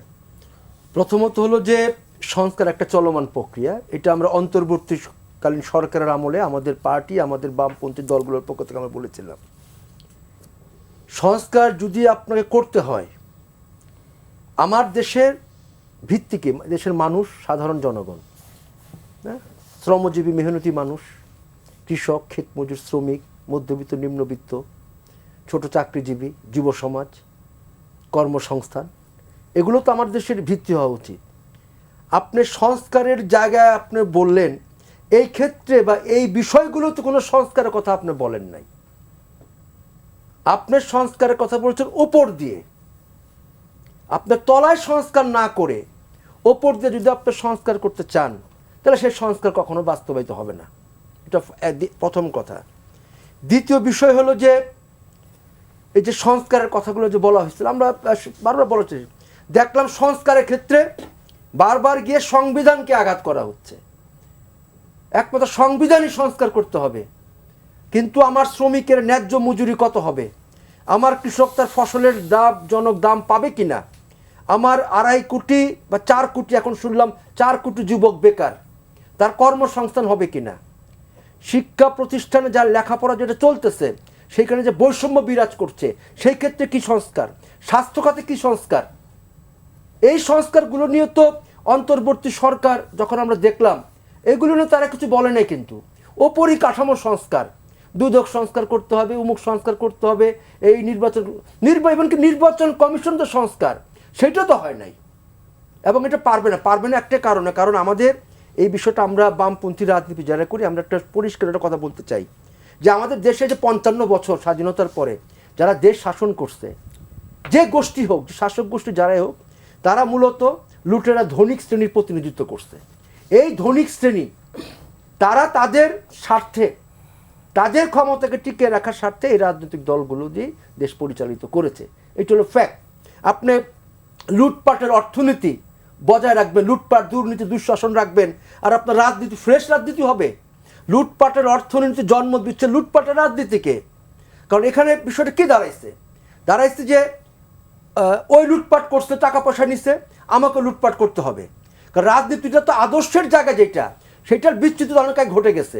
কারণ আপনি যে অর্থনৈতিক যে ব্যবস্থা বাংলাদেশে আপনি বহাল রেখেছেন, তথাকথিত মুক্ত বাজার যেটা বলি আর কি, আমরা মুক্ত বাজারে ভালো দিক আছে, পৃথিবীর অনেক দেশ মুক্ত বাজার দিয়ে কিন্তু একটা কম্পিটিশন থাকে, এটাই না। কিন্তু তথাকথিত মুক্ত বাজার এবং মুনাফা যেখানে সমাজের প্রধান ভিত্তি হয়ে দাঁড়ায়, সেইখানে রাজনীতির সংস্কৃতি, লুটপাট, দুঃশাসন, ফ্যাসিবাদ সব কিছু এর সঙ্গে কিন্তু সম্পৃক্ত হয়ে আছে। এই জায়গা থেকে যদি বেরিয়ে আসতে হয় তাহলে আপনাকে পর্যায়ক্রমে, আমরা বলছি না যে একবারে সব সমস্যার আপনার সমাধান করতে পারবেন, পর্যায়ক্রমে আপনি এই কাজগুলো করতে হবে। একটা দেশে ধরেন আপনার একটা আমাদের ভাষায় বুর্জোয়া সরকার থাকে, তাদের কিছু নর্মস ফর্মস থাকে, আমাদের দেশে কিছুই নাই। আপনার ধরেন দুর্নীতি যেটা বললেন, দুর্নীতি পৃথিবীর সবগুলো দেশে কম বেশি দুর্নীতি আছে, এটা কেউ অস্বীকার করতে পারবে না। কিন্তু মজার হইল যে এই দুর্নীতির বিষয়টা আমাদের এখানে বেশি। ধরেন আমি ভারতবর্ষের কথা বলি, ওখানে আমি একবারে আলাপ করেছিলাম এক মন্ত্রীর সাথে, বেশ আমার সঙ্গে আলোচনায়, সে বলতেছে আমাদের এখানে যে কি বলে ডেভেলপমেন্ট ওয়ার্ক হয়, ডেভেলপমেন্ট ওয়ার্ক যেটা আমরা বলি, উন্নয়নের কার্যক্রম হয়, সেখানে তারা 80% তারা ব্যয় করে, 20% তাদের সিস্টেম লস হয় বলে। আর আমাদের এখন হলো যে 20% কাজ হয়, 80% সিস্টেম লস হয়। মানে এই যে জায়গাগুলো, এগুলো কীভাবে জন্ম, এটা আমাদের রাজনৈতিক সংস্কৃতির মধ্যে এটা ঢুকে গেছে দীর্ঘদিন ধরে, এবং এটা করাটা স্বাভাবিক। এবং যার ফলশ্রুতিতে আপনি আজকে এই জায়গাটায় দেশটা চলে গেছে, তার এই ফলের যে ঘটনাগুলো ঘটছে সবগুলো এগুলো ঘটনার বাই প্রোডাক্ট, এগুলো এইটা হলো বাই প্রোডাক্টের ঘটনাগুলো, এগুলো আপনাকে বিবেচনা করতে হবে। রেজাউল করিম রনি, আমরা যদি এই জায়গাটা আসি, সাজ্জাদ চন্দ্র যেটি বলেন লুটপাটের রাজনীতি কিংবা দলীয়করণের রাজনীতি, যে বিষয়টা আমরা দেখলাম যে দলীয়করণের কথাটি বিএনপি এর আগে থেকে বারবার বলছিল যে বিভিন্ন প্রতিষ্ঠানে তারা দলীয়করণ করবে না, কিন্তু আসলে সেই চিত্রটি অনেকটাই বদলে গেছে এবং শেষমেশ নির্বাচন কমিশনে একজনকে নিয়োগ দেওয়া হয়েছে, সেটি নিয়েও বিরোধী দল সমালোচনা করেছে, রাজনৈতিক ব্যক্তিকে নির্বাচনে প্রভাবিত করতেই নিয়োগ দেওয়া হয়েছে। এই দলীয়করণের বিষয়টিকে আসলে আসলে আগামীর রাজনীতি বা 24 পরবর্তী রাজনীতির জন্য কতটা ইতিবাচক? এটা খুবই মজার আলাপ যে ধরেন আমরা নিরপেক্ষতার একটা কালচার 5 তারিখের পরে দেখছিলাম। তো সেখানে যদি আপনি একটা দলের পক্ষে থাকেন তাহলে আপনি নিরপেক্ষ, সেই দলের বাইরে গেলে আপনি দালাল হয়ে যাচ্ছেন। এখানে আমাদের আর্গুমেন্টটা পৃথিবীতে কোন দেশে একটা সরকার নির্বাচিত হওয়ার পরে অন্য দল থেকে ধীরে ধীরে গুরুত্বপূর্ণ জায়গায় বসায়? কোনো দেশে বসায় না। তো ফলে এটা খুবই সাধারণ নর্মস। কথা হলো ওইখানে দলীয় লোক বসাইছে না নির্দলীয় লোক বসাইছে এটা ইম্পর্টেন্ট, বসানোর পরে সে কী করতেছে, সে কি দুর্নীতি করতেছে, সে কি জনগণকে সার্ভিস দিচ্ছে কি না, সেটা হবে আলাপ। তা না করে আমরা আগেই যে এই যে আলাপটা তুলি যে দলীয়করণ করা হচ্ছে, এর মধ্য দিয়ে আপনি ক্ষমতার ভাগ চান, এই কথাটা সরাসরি যেহেতু বলা যায় না, এই জন্য আমরা ঘুরাইয়ে বলি যে নির্দলীয় হামাল লোকরে দিতে হবে। এটা হয় না। আপনি রাজনীতি করবেন, জনগণ আপনাকে ভোট দিবে, নির্বাচিত হবেন, পার্লামেন্টারি ডেমোক্রেসি যেটা হয়, তখন আপনি আপনার লোক নিয়োগ দিবেন, কোনো সমস্যা নেই। তাহলে রাজনৈতিক দলগুলো নির্বাচনের সময় ঘোষণা দেওয়ার দরকার কি, আমরা দলীয়করণ করব না, দলীয় লোক এই ঘোষণা কেন দেয় এটা আমি জানি, এটা ধরে দেওয়া উচিত না। এটা বলবেন যে আমি দলীয়করণই করব, আমার লোক দিয়ে চালাবো এবং ভালোভাবে যোগ্য লোক দেবো কিনা সেটা হলো কথা, রাইট। এটা আমি বহু আগের থেকে বলতেছি। আপনি দেখেন এটা পৃথিবীতে বিভিন্ন দেশে, আমেরিকা এবং ব্রিটেন, 2টা মডেল আছে। আমেরিকাতে সবচেয়ে স্লোলি হয়, এটা 6 মাস থেকে 1 বছর সময় নিয়ে হয়, মানে নিজে যেই সরকার আসে সেই সরকারটা সবচেয়ে কুইক হয় এটা লন্ডন বা ব্রিটিশ সিস্টেমে, একদম ওভারনাইট আপনার গাট্টি বুসকা গুছায় যারা থাকে ক্ষমতায়, যারা নতুন নির্বাচিত তাদের হাতে দিয়ে চলে যায়। সো এটা কোনো সমস্যা না। আমাদের যে জায়গায় আলোচনাটা করা দরকার সে জায়গায় বরং আমরা আলোচনা করি ওই জায়গায় যে আপনি দলীয় লোকটা দিলেন সেই লোকটা প্রপারলি কাজ করার মতো অবস্থায় আছে কিনা, সে দুর্নীতি করতেছে কিনা, সে স্বজনপ্রীতি করে। কারণ আপনি যখন রাষ্ট্রীয় একটা পদে বসছেন সেখানে নিরপেক্ষ সেজে আপনি যদি চরম লুটপাট করেন এবং একটা দলকে গুপ্তভাবে সহযোগিতা করেন, সেটা তো অনেক বেশি ডেঞ্জারাস। দেন আমি প্রকাশ্য জামাত, প্রকাশ্য বিএনপি, প্রকাশ্য এনসিপি, হ্যাঁ, কিন্তু আমি যখন রাষ্ট্রের ক্ষমতায় বসবো তখন আমি রাষ্ট্রপক্ষ, জনগণের পক্ষ, একটা প্রফেশনাল দায়িত্ব পালন করব, সেটা হবে আমাদের আলাপ। কিন্তু তা না, নিরপেক্ষভাবে এই গুপ্ততার যে একটা কালচার আমাদের এখানে তৈরি হয়েছে, এটার চেয়ে প্রকাশ্য করা বরং ভালো। আমি জানবো যে ও এনসিপি, আমি জানবো বিএনপি, ও জামাত, যাই নেই আমি তার কাছ থেকে প্রফেশনাল আচরণটা আশা করব। কিন্তু আমি মনে করতেছি ও মনে হয় বিএনপির, কিন্তু আসলে দেখা যাবে গুপ্ত, বা আমি মনে করছি সে জামাতের, কিন্তু দেখা যাবে আসলে বিএনপির বা এনসিপির। এইটার চেয়ে বরং প্রকাশ্যে থাকুক তার পরিচয়টা, আর সে দায়িত্বটা পালন করুক প্রফেশনালি। এইটা পৃথিবীর সব দেশে হয়, এইটাই গণতান্ত্রিক কালচার।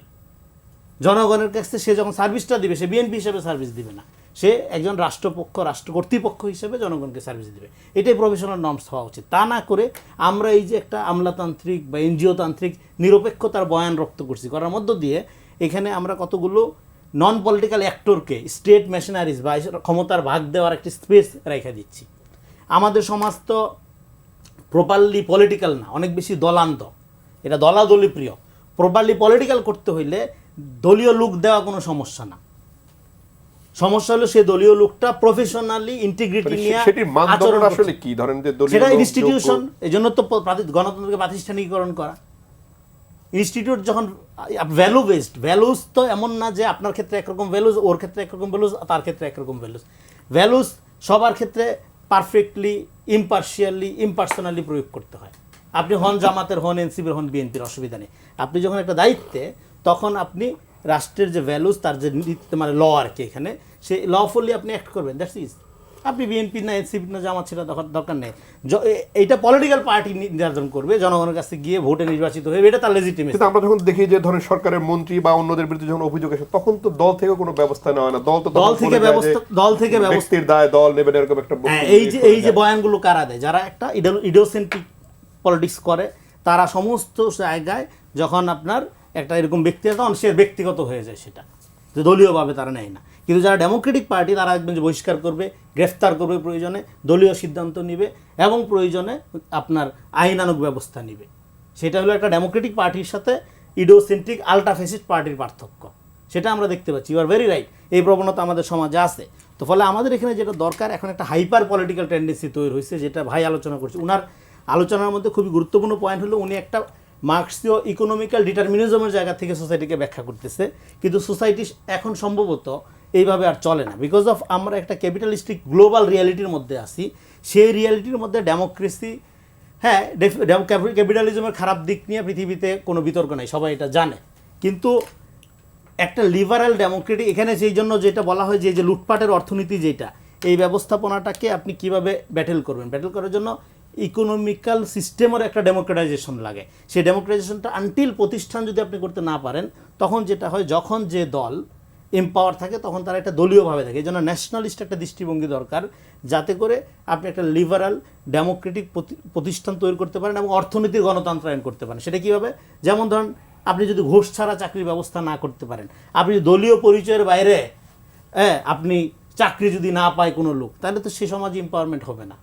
কিন্তু এখন যারা ক্যাডার ভিত্তিক রাজনীতি করে, যারা মতাদর্শপন্থী রাজনীতি করে, তার কাছে দলীয় লোক ছাড়া কেউ তো যোগ্যই না, কেউ মেধাবী না, সে কিভাবে চাকরি দিবে একটা সাধারণ? এই জন্য একটা inclusive Democratic value base politics খুব ইম্পর্টেন্ট। এটা যদি আপনি না করতে পারেন, তাহলে মিনিমাম যে লিবারাল ডেমোক্রেসি বা এই বামপন্থীরা যেটাকে বলে বুর্জোয়া পলিটিক্সেরও যে আপনার এইটার যে ফিলেন্থ্রপিক, বা যেটাকে আমরা বলি যে ওই কল্যাণ রাষ্ট্র, যে আপনার যে স্ক্যান্ডিনেভিয়ান যে মডেল, সেটারও যে বেনিফিটটা সাধারণ জনগণ পাইতে পারে, সেইটা তখন হয় কি, যে power captured by elites, political non political এলিটদের মধ্যে এই ফ্যাসিলিটিগুলো, সুবিধা। এই আলোচনাটা দিয়ে আমি শেষ করবো অর্থনীতির গণতন্ত্র, এটি নিয়ে একদম শেষ দিকে আবার আলোচনা ফিরবো। আমি সাইফ মোস্তাফিজ, আপনার কাছে এই দলীয়করণের বিষয়টি যেটি রেজাল্ট গণতন্ত্র ব্যাখ্যা দিলেন, আপনার কাছে গ্রহণযোগ্য না? আরেকটা যে নির্বাচন কমিশনের নিয়োগটি নিয়ে বিরোধী দল সংশয় জানিয়েছে যে এটি আসলে স্থানীয় সরকার নির্বাচনকে আসলে আজ্ঞাবহ প্রতিষ্ঠানে পরিণত করতে এ ধরনের নিয়োগ দেওয়া হয়েছে দলীয় ব্যক্তিকে।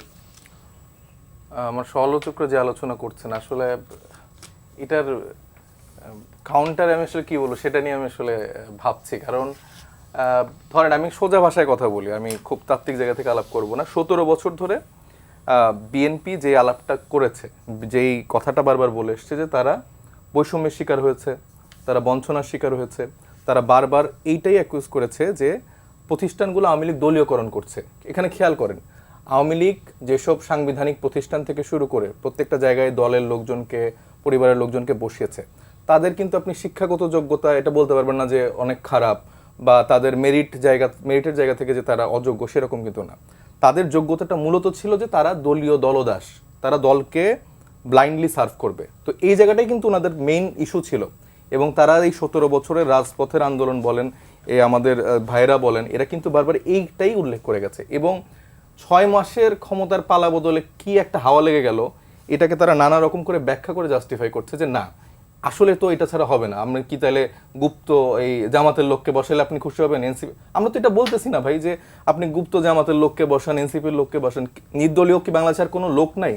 আপনি ইসি সচিবের মতো এরকম একটা জায়গায় যাকে বসাইছেন, তিনি হচ্ছে মোহাম্মদ শামসুল আলম, যিনি এই 3-4 দিন আগেও, মানে তার লাস্ট যে অ্যাপয়েন্টমেন্ট যেটা ছিল, সেটা হচ্ছিল তিনি বিএনপির সংসদীয় আসন পুনর্বিন্যাস সংক্রান্ত কমিটির সদস্য। এবং এরকম একটা গুরুত্বপূর্ণ দলের জায়গা থেকে পারপাস সার্ভ করে আপনি যখন ইলেকশন কমিশনের মতো জায়গায়, এবং সামনে যেখানে স্থানীয় সরকার নির্বাচন হতে যাচ্ছে, এই রকম একটা লোককে আপনি বসাই দিচ্ছেন এবং আপনি বলতেছেন যে না, এটা তো আসলে ঠিকই আছে, নাহলে তো আপনার দলকে সার্ভ করে ফেলবে। ভাই, অ্যাটলিস্ট নির্বাচন কমিশনের মতো জায়গায় অ্যাটলিস্ট এখানে আপনারা এরকম মানে ন্যাক্কারজনকগুলো কাজ করেন না। আপনি যদি, আমি মানে আজকে একটা লিস্ট দেখছিলাম যে মানে তারা যেসব প্রার্থী হারছে বা কিছু দিতে পারেনি, তাদের তো প্রশাসক বানাইছে, তারপরে এমন কিছু নাই যে বানাই নাই, ঠিক আছে, বানাক। এটার লিস্ট আপনি গুণে শেষ করতে পারবেন না। তো মানে বিএনপি যে এখন একটা প্রতারণার জায়গা থেকে মানুষ তাদেরকে প্রতারক একটা দল বলে অভিহিত করছে, যারা গণভোটের গণরায়কে ছুঁড়ে ফেললো, যারা সংস্কার বাস্তবায়নের বদলে তারা নানা রকম ফন্দি ফিকির নিয়ে বাংলাদেশের মানুষের সামনে এগুচ্ছে, এবং সাংবিধানিক প্রতিষ্ঠানগুলোর যেই স্বাধীনতার জায়গাটা বাংলাদেশের মানুষ চিন্তা করেছিল, যেখানে আসলে দুদকের মতো জায়গায় চুপ্পুর মতো লোক বসে বেগম খালেদা জিয়াকে যেভাবে দুর্নীতির মামলায় ফাঁসিয়েছে, যেভাবে আমরা দেখেছি যে ইলেকশন কমিশনে হাসিনার লোকজন বসে আমিরামি নির্বাচন থেকে শুরু করে রাতের ভোটের মতো ভোটগুলো করেছে, এই জায়গাগুলো আমরা চেয়েছিলাম যে নিরপেক্ষ লোকজন বসে একটা নিরপেক্ষতা বজায় রাখবে, সেটাও তো তারা হতে দিল না। না হতে দিয়ে তারা বারবার এই টকশোগুলোতে আপনি দেখবেন রিপিটেটিভ এই একই কথা, সবার টোন সেম ইকো, যে না এটাই ঠিক আছে, এটাই ঠিক আছে। তো এটা তো আওয়ামী লীগের লোক এইভাবেই বলতো যে তাই ঠিক আছে, তারা কষ্ট পাচ্ছে যে আপনারা কেন আমাদেরকে আওয়ামী লীগের সাথে তুলনা করছেন, আপনি আওয়ামী লীগের 17 বছরের লিগাসি 6 মাসের মধ্যে ধারণ করে ফেলতেছেন, আপনাদেরকে না বললে আমরা কই যাব বলেন। জি শিরিন সুলতানা, এই বিষয়টি হলো যে স্থানীয় সরকার সরি আরেকটা পয়েন্ট আমি একটু অ্যাড করি যে দ্রুত মানদণ্ড, যে আসলে তারা কতটা দায়িত্বশীল, এটা কিভাবে আপনি একটা প্রশ্ন করেছেন ওনাকে। আপনি একটা মানদণ্ড ধরেন যে এলজিআরডি প্রতিমন্ত্রী মীর শাহ আলম সাহেবকে বানানো হয়েছে, যোগ্য লোক, দায়িত্বশীল লোক, আপাদের ভাষায় ওই বিভিন্ন পদ থেকে উঠে এসে সে মন্ত্রী পর্যায়ে এসে, ফাইন। সেই লোকটা এসে আপনি দেখবেন যে তার মন্ত্রণালয়ের মানে সব কাজ তার পরিবারকে দিয়ে করাচ্ছে, বগুড়া থেকে দিয়ে করাচ্ছে, আর এলাকার মানুষজনের কি অধিকার নাই যে সেখান থেকে বরাদ্দ পাবে? তো এইটা হচ্ছে তাদের মানদণ্ড। এটি হয়তো শিরিন সুলতানা, আপনি যদি বলেন স্থানীয় সরকার নির্বাচনকে প্রভাবিত করার কোনো পরিকল্পনা আসলে আছে, যে অভিযোগটি আসলে বিরোধী দল থেকে করা হচ্ছে সেটি একটা, আরেকটা হচ্ছে একটি অর্থনৈতিক সংকটের মধ্যে দিয়ে দায়িত্ব নিয়েছে বিএনপি সরকার, সেই সংকটটি চলছে, যেখানে অর্থ পরিকল্পনা উপদেষ্টা বলছেন জ্বালানির সমস্যার সমাধান না হলে দেশে বিনিয়োগও হবে না, এবং জ্বালানির সংকট চলমান রয়েছে। তার মধ্যে আমরা দেখলাম যে বিদ্যুৎ জ্বালানির প্রতিমন্ত্রী জানালেন যে 6টি বিতরণকারী কোম্পানিকে বেসরকারি খাতে ছেড়ে দেবেন। হঠাৎ করে কেন সরকারি কোম্পানি বা সেবা খাতের কোম্পানিগুলো বেসরকারি খাতে দিতে হবে সরকারকে? প্রথম যেটা বলেছেন যে স্থানীয় সরকার নির্বাচনটা কি প্রভাব মানে যেটি বিরোধী দলের অভিযোগ যে নির্বাচন কমিশনের নিয়োগের মাধ্যমে স্থানীয় সরকার নির্বাচনকে এটা প্রভাবিত করার না। এখন আমার যেটা মনে হয় যে আমরা যদি ধরেন আমরা ফেসিস্টদেরকে দিব না, কোনো জায়গায় বসাবো না, আমরা জামাতকে বসাবো না, তাহলে আমরা কাকে বসাবো? নিরপেক্ষ বলে কোনো শব্দ আছে, কোনো ব্যক্তি আছে কি নিরপেক্ষ? এখন আমরা যদি বলি যে এনসিপির ভাষা, তাহলে কি আমরা জামাতের লোকদেরকে বসাবো না আওয়ামী লীগের লোকদেরকে বসাবো? তা আমার কথা হলো যে আমরা যাদেরকে নিয়োগ দিয়েছি তারা ঠিক আওয়ামী লীগের মতো সেরকম ভূমিকা রাখে কিনা সেটা আপনারা দেখেন। আমরা যাদেরকে দিয়েছে তারা দুর্নীতি করে কিনা সেটা আপনারা দেখেন। আমরা যাদেরকে দিচ্ছে তারা যোগ্য কিনা দেখেন। এখন আমাদেরকে যদি বারবার আপনারা বলেন, এই যে আমি মীর শাহ আলম সাহেবের কথাটা বললাম, না আমি মীর সাহেবের কথা বলতে না, আমি প্রশাসনের কথা বলছি। প্রশাসনিক, হ্যাঁ, তা আমাদেরকে কিন্তু মীর সাহেব তারা আমাদের দলীয় লোক, উনি তো মন্ত্রী হয়েছেন, উনি তো আমি প্রশাসনের কথা বলছি। যাদেরকে আমরা দিতে চাচ্ছি বা যাদেরকে আপনারা দেখেছেন যে প্রশাসনকে একটু শুদ্ধি করার জন্য দেখেছেন গতকাল আমাদের বেশ কিছু ডিসিকে আপনারা বাধ্যতামূলক অবসান করা হয়েছে। কেন করা হচ্ছে? তারা যেভাবে দলীয়করণ করেছে, হ্যাঁ, তাদেরকে রেখে তো একটা প্রশাসন চলতে পারে না। সে কারণে প্রশাসনে কিছু সংস্কারমূলক কাজ হচ্ছে, কিছু যোগ্য লোকদেরকে আপনার পদায়ন করা হচ্ছে। এবং সেখানে যদি আপনার বারবার আমি তো বিএনপির লোকই খুঁজে পাই না, কারণ 17 বছর তো বিএনপি কোনো নিয়োগে ছিলেন না। এখন কেউ যদি ওই আপনার মানে অন্তর্বর্তীকালীন সরকারের সময় এসে যদি কাউকে যদি আপনার বিএনপির লেভেল দাগিয়ে দিয়ে থাকেন, এখন যদি বলেন উনিই ক্ষমতায়, ওনাকে দায়িত্ব দেওয়া হচ্ছে উনি বিএনপির, আমি তো মনে করি না প্রশাসনে কোথাও বিএনপির লোক আছে। কারণ 18-19 বছর ধরে যেখানে কোনো বিএনপির কোনো লোক নেই, সেখানে বিএনপির লোক পাবে কথা। আসলে এটা একটা মানে একটা তকমা দেওয়ার জন্য এটা বলা হয়, এটা বিরোধিতা খাতে বিরোধিতা কথা হয়, বলা এটা আসলে ঠিক না। আমরা চাচ্ছি যোগ্য লোক এবং দুর্নীতি, আমরা চাচ্ছি যোগ্য লোককে যোগ্য জায়গা বসানোর জন্য। সচিবের নিয়োগটা ঠিক আছে না, আমি সেটা বলছি না। বলেন। জি অর্থনীতির বিষয়ে হ্যাঁ, অর্থনীতির বিষয়ে যেটা বলছে যে আমাদের অর্থমন্ত্রী তিনিই বলেছেন যে আমাদেরকে 2 বছর সময় দিতে হবে। আমাদের 2 বছর সময় না হলে তিনি যেটা বলেছেন যে যে বিগত সরকার যেভাবে দেশের অর্থনীতিকে ধ্বংস করে দিয়ে গেছে, যেভাবে বিলিয়ন বিলিয়ন ডলার যেখানে বাইরে পাচার করে দিয়ে গেছে, সেই আপনার ধ্বংস অর্থনীতিকে আপনার যদি সেই মূল ট্র্যাকে আনতে হয় তাহলে আমাদেরকে বিএনপি সরকারকে সময় দিতে হবে। সেখানে যে পদক্ষেপগুলো গ্রহণ করা হচ্ছে, সেখানে যে অর্থনৈতিক সংস্কারগুলো করা হচ্ছে, আমি মনে করি আপনারা আমাদের সুযোগ দেন, আমাদেরকে দেখার আমাদের সরকারকে তাদের কার্যক্রম পরিচালনা করার সুযোগ দেন। আমরা আশাবাদী জনগণ যে প্রত্যাশা নিয়ে ভোট দিয়েছে ইনশাআল্লাহ জনগণের প্রত্যাশা পূরণ হবে এবং যেভাবে বলা হয়েছে চন্দন, আমি আসলে অর্থনীতির এই চ্যালেঞ্জটাই আপনার কাছে জানতে চাইছিলাম। অর্থনৈতিক চ্যালেঞ্জ যেটি বলছিলেন জ্বালানি সমস্যা সমাধান নাহলে দেশে বিনিয়োগ হবে না, সেই সংকট তো চলমান রয়েছে মধ্যপ্রাচ্যের সংকটের। একই সঙ্গে আমি ওই যেটি বলছিলাম 6টি বিতরণ কোম্পানিকে বেসরকারি খাতে করে দেওয়ার একটি সিদ্ধান্ত সরকার নিতে যাচ্ছে, এটি আসলে কতটা ইতিবাচক হবে? সেবা খাতের কোম্পানিকে বেসরকারীকরণ সুস্পষ্ট করে বলি, আমরা দেখছিলাম যে আওয়ামী লীগের আমলেও বেসরকারীকরণ এর নামে আমাদের রাষ্ট্রায়ত্ত কল কারখানাগুলোকে বন্ধ করে দেওয়া হয়েছে এবং বলা হয়েছিল যে ব্যক্তি মালিকানা সব দিয়ে দেওয়া হবে। ব্যক্তি মালিকানায় তারা দিয়েছিল, ওই পাটকল ব্যক্তি মালিকানায় দিয়েছিল, কিন্তু পাটকল এখানে নতুন কোনো পাটকল হয়নি। সেখানে হাউজিং প্লট বানিয়ে হাউজিংয়ের ব্যবসা হয়েছে। এবং এই যে বিএনপি শিরিনাবা বললেন যে আমরা ফ্যাসিবাদী সরকারের এই সেই, কিন্তু আমি তো দেখছি ইকোনমির ক্ষেত্রে কী দাঁড়াচ্ছে। এই সরকার ক্ষমতা আসার পর বলল, তারেক রহমান নিজে বললেন যে আমি বন্ধ কারখানাগুলোকে চালু করব, কর্মসংস্থানের ব্যবস্থা হবে। বরং আমরা দেখলাম 44টা রাষ্ট্রায়ত্ত কারখানা খোলা বন্ধ মিলিয়ে সেগুলো ব্যক্তি মালিকানায় দিয়ে দেওয়া হচ্ছে। হাসিনারা বলে 25টা পাটকল তারা বন্ধ করে দিছিল, অথচ সেই ধারাবাহিকতা এই সরকারও সেভাবে যাচ্ছে। এবং কেন দিচ্ছে এগুলো? যে আপনার ধরেন চিনিকল, 6টা চিনিকল আপনার বন্ধ করে দাও, 15টা চিনিকল বন্ধ করে দিছে। এখন 3টা চিনিকল মানে পরিচালনা করা বা চালু করার জন্য অন্তর্বর্তী সরকার আলোচনা হয়েছিল। 13,65,00,000 টাকা মাত্র। এই 13,65,00,000 টাকা খরচ করলে বাংলাদেশে 3টা চিনিকল, শ্যামপুর, সেতাবগঞ্জ এবং ঠাকুরগাঁও মিল যেটা বলি আমরা, 3টা চিনিকল কিন্তু চালু হইতো হিসাব অনুযায়ী। সেই জায়গাটাতে আমরা দেখলাম 13,65,00,000 টাকা সরকার বরাদ্দ করতে পারছে না, আর আপনার সব ব্যক্তি মালিকানায় দিয়ে দেওয়ার একটা চক্রান্ত আজকে তারা সভা করেছে, ব্যক্তি মালিকানায় সব দিয়ে দিবে। তার মানে কি অর্থনীতির ক্ষেত্রে আপনি আবারও ঘুরে ফিরেই ওই হাসিনার আমলে যেটা চলছে, ইউনূস সাহেবের আমলে যেটা চলছে, এখনো সেই ধারায় বহাল আছে। এই ধারা যদি বহাল থাকে তাহলে তো আপনার অর্থনীতি ধ্বংসপ্রাপ্ত হবে, কিছু করতে পারবেন না। এই জায়গাটাই আমি বলছিলাম যে শেষের দিকে আলোচনা হবে অর্থনৈতিক গণতান্ত্রিক করতে গিয়ে আপনি আসলে প্রাইভেটাইজেশন করতে গিয়ে সেবা খাতের প্রতিষ্ঠানগুলোকে যখন আপনি ব্যক্তি মালিকানায় দেবেন, সেটি আসলে লুটেরাদের অর্থনীতিতে পরিণত হবে কিনা। কারণ আমরা এলপিজি সেক্টর আমরা দেখছি এটি সরকারি ছিল, এখন বেসরকারি খাতে দিয়ে মনোপলি বাজার তৈরি হয়েছে। বিদ্যুৎ খাতেও সেটি হবে কিনা এবং তার ফলে সরকারের অর্থনৈতিক চ্যালেঞ্জ আরও বাড়বে কিনা। দেখেন, এখানে বিএনপিকে অবধারিতভাবে আওয়ামী লীগ ধরে নিয়ে আলাপ করলে যেটা হবে, আওয়ামী লীগ যেভাবে একটা চোরাবালিতে পড়ছে এরা ওই চোরাবালিতে পড়বে। বিএনপি একটা ডেমোক্রেটিক দল, আওয়ামী লীগ একটা ফ্যাসিস্ট দল। এবং ডেমোক্রেটিক দল তার কোনো সিদ্ধান্ত যদি এন্টি পিপল হয়, ফলে জনগণের দিকে স্বার্থের দিকে তাকায় সে দ্রুত রিকারেক্ট করে সেই প্রো পিপল সিদ্ধান্তের দিকে ফিরতে হবে তাকে, কারণ তাকে জনগণের ভোটে নির্বাচিত হয়ে আসতে হবে। ফলে এইখানে এই যে বিএনপি একটা আওয়ামী লীগ হয়ে যাচ্ছে, এইটা 5 তারিখের পর থেকে এই যে বয়ান শুরু হয়েছে, এটা কিন্তু সাকসেসফুল হলে এই মেজরিটি জনগণ দিত না বিএনপিকে। এটা একটা। আরেকটা হলো যে এখানে দেখেন এই মুহূর্তে দ্রব্যমূল্যের দাম একটু ঊর্ধ্বগতি, বর্ষা সিজন। আপনার কাঁচামরিচ গত সপ্তাহে ছিল 35 টাকা পোয়া, এই সপ্তাহে কিনলাম 70-80 টাকা হয়ে গেছে মনে হয়। আমি 70 টাকা কিনছি 2 দিন আগে, এখন মনে আরও বাড়ছে। গ্যাস সংকট চলতেছে, বাসাবাড়িতে বিভিন্ন এলাকায় শিল্প কারখানা, গাড়ির খুব ভয়াবহ অবস্থা। এই জন্য প্রধানমন্ত্রী অলরেডি মালয়েশিয়ার প্রধানমন্ত্রীকে চিঠি লিখেছেন এবং ফোনেও কথা বলেছেন দ্রুত এটা সমাধান করা যায় কিভাবে।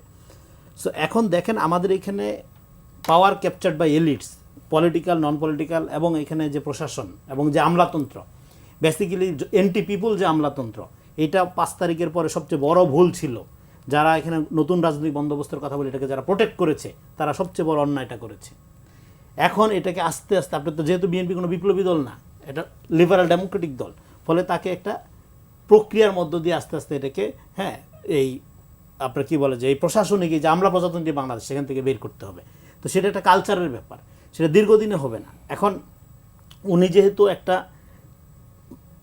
নির্দিষ্ট মতাদর্শের রাজনীতি করে, মানে যেটাকে আমরা মার্ক্সীয় অর্থনীতিবাদী পলিটিক্স বলি বা বামপন্থী ধারা পলিটিক্স বলি, ফলে ওনার কাছে প্রাইভেটাইজেশনের এই পুরো ধারণাটাই একটা লুটপাটের অর্থনীতিমূলক ধারণা মনে হবে, এটা স্বাভাবিক। এটা নিয়ে মানে এটা ওনার স্কুল অফ থটের জায়গা থেকে এটাই বলা হবে। কিন্তু যখন আপনি এই পুরো একটা করাপ্ট সিস্টেমের মধ্যে এগুলো কর্মসংস্থান তৈরি করার একটা বিপুল প্রেশারের মধ্যে এই সরকার জুলাই সনদ বাস্তবায়ন করলো কি করলো না, এটা নিয়ে সাধারণ মানুষ বুঝবে কীভাবে? বুঝবে যখন দেখবে যে কর্মসংস্থান হচ্ছে না, তখন বুঝবে যে আসলেই সমস্যা আছে। যখন দেখবে যে আসলে জিনিসপত্রের দাম তার নাগালের বাইরে, তখন সরকার চ্যালেঞ্জের মুখে পড়বে। ফলে তাকে যে রিয়েল যে ক্রাইসিসগুলো, জনগণের যেগুলো ইমিডিয়েট সেবা, সেগুলো নিশ্চিত করতে হবে। নিশ্চিত করার জন্য তাকে এখানে অর্থনীতি ডেমোক্রাইজেশন, এখানে আপনার ক্যাপিটালিস্ট লিবারেল ডেমোক্রেসি বা লিবারেল অর্থনীতি ব্যবস্থার মধ্যে যেভাবে ফাংশন করে, একটা প্রাইভেট সেক্টরের বড় ভূমিকা থাকে। গভর্নমেন্ট ব্যবসা প্রতিষ্ঠান আকারে ফাংশন করে না, গভর্নমেন্ট ফাংশন করে একটা ফ্যাসিলিটেটরের ভূমিকায়, ব্যবসা প্রতিষ্ঠান আকারে ফাংশন করে আসলে প্রাইভেট সেক্টর। ফলে এইখানে উনি যেটা বললেন, এই যেহেতু জ্বালানি সমস্যা ডে বাই ডে প্রকট হচ্ছে, সে কারণে জ্বালানি সেক্টরটাকে প্রাইভেট সেক্টরে দেওয়ার চেষ্টা করা হচ্ছে, যাতে এখানে প্রতিযোগিতামূলক অবস্থা তৈরি হয়। আর অর্থনৈতিক লুটপাট বন্ধের জন্য আইনের শাসনের কোনো বিকল্প নেই এখানে। আর ভাই যেটা বললেন যে ঢালাওভাবে সব প্রাইভেটাইজেশন করা হচ্ছে না, এখানে বেশিরভাগ কোম্পানি আপনি যেগুলো লিস্ট দিন এগুলো প্রাইভেট পাবলিক পার্টনারশিপের ভিত্তিতে না, করা সেটা হচ্ছে। হচ্ছে না এখন। সাইড সেটা 30 সেকেন্ডে যদি বাদ প্রাইভেট সেটা না, বাদ হয়ে গেছে। এখানে আপনি যে 44টা যে কারখানার কথা আমি বলেছি, হ্যাঁ, 44টা সেগুলো কারখানার কিছু ছিল যে প্রাইভেট এবং পাবলিক সেক্টর মিলে হবে। সাইড কিন্তু যেগুলো ব্যক্তি মালিকানাতে করা, যেমন গার্মেন্টস সেক্টর, আমি বলি যেগুলো গার্মেন্টস সেক্টর। আমি মনে হয় কিন্তু আরেকটা বিষয় শেষ করতে চাই একটু। বুঝতে হবে, অতীতে যে আমরা প্রাইভেটাইজেশনের একবার বিরোধিতা করছি, জি, আমাকে একদম শেষ করতে অতীতে এখানে যেটা স্বচ্ছতা হয়েছে, রাখতে হবে, definitely, দুর্নীতির কোনো ব্যাপারগুলো বেসরকারীকরণ করার ফলে কোন ইন্ডাস্ট্রি ডেভেলপ করেছে কিনা সেই জি, সম্পর্কে আমি একটু সাইড বছর আপনাকে দিয়ে শেষ করতে একদম প্রচুর উদাহরণ 30 আমি দিতে পারবো সময় থাকলে, জি, যেটা আমরা- সরকারি নিয়ন্ত্রণে লস করছিল সেটা প্রাইভেটাইজেশন সরকারি নিয়ন্ত্রণে লসটা হয় কেন? দুর্নীতি এটা আমার মনে হয় সরকারের শেষ- হয়। আমরা শেষ করি। আমলাতন্ত্রের কারণে হ্যাঁ, হয়। সাইড মুস্তাফি একটু যদি সেই মানে জায়গা থেকে- বেসরকারি খাতে ছেড়ে দেওয়াটা নিয়ে যদি একটু বলেন, সেই আমরা জায়গা একটু শেষ থেকে করতে চাই। প্রাইভেটাইজেশনে দেওয়া হয় যাতে কর্মসংস্থান তৈরি রেজাল্ট হয়, মানে আমরা যাতে একটু শেষ করতে চাই। আমি সাইড মুস্তাফিকে দিয়ে একদম 30 সেকেন্ডে এটা এই সংস্কার প্রক্রিয়ার অংশ আকারে করা হয়। সেবা খাতকে বেসরকারি মানে বেসরকারি খাতে ছেড়ে দেওয়াটা, মানে সরকারের যদি নাগরিক সেবা দেওয়ার কথা সেটি বেসরকারি খাতে ছেড়ে দেওয়াটা একদম 30 সেকেন্ডে। ছেড়ে দেওয়াটা ধরেন যে সহজ ভাষায় যদি আমি বলি, ধরেন যে এই যে বেক্সিমকো, বসুন্ধরা বা এই যে এরকম মনস্টার যেসব গ্রুপ অফ ইন্ডাস্ট্রিজ বা গ্রুপগুলা, বেসরকারি গ্রুপগুলা ছিল, যাদেরকে আওয়ামী লীগ এরকম করে নানা রকম সুযোগ সুবিধা দিছে, এরকম বিএনপির সাথে যেই গ্রুপগুলোর কথা আমরা শুনতে পাচ্ছি, ওই একই প্রক্রিয়া যাচ্ছে। আলোচনায় অংশ নেওয়ার জন্য সাইফ মুস্তাফিজ, কাজী সাজ্জাদ জহির চন্দন, রেজাউল করিম এবং শিরিন সুলতান, আপনাদেরকে অসংখ্য ধন্যবাদ। দর্শক, পাবলিক পার্লামেন্ট থেকে আজকের মতো বিদায় নিচ্ছি। ভালো থাকবেন, সুস্থ থাকবেন, আল্লাহ হাফেজ।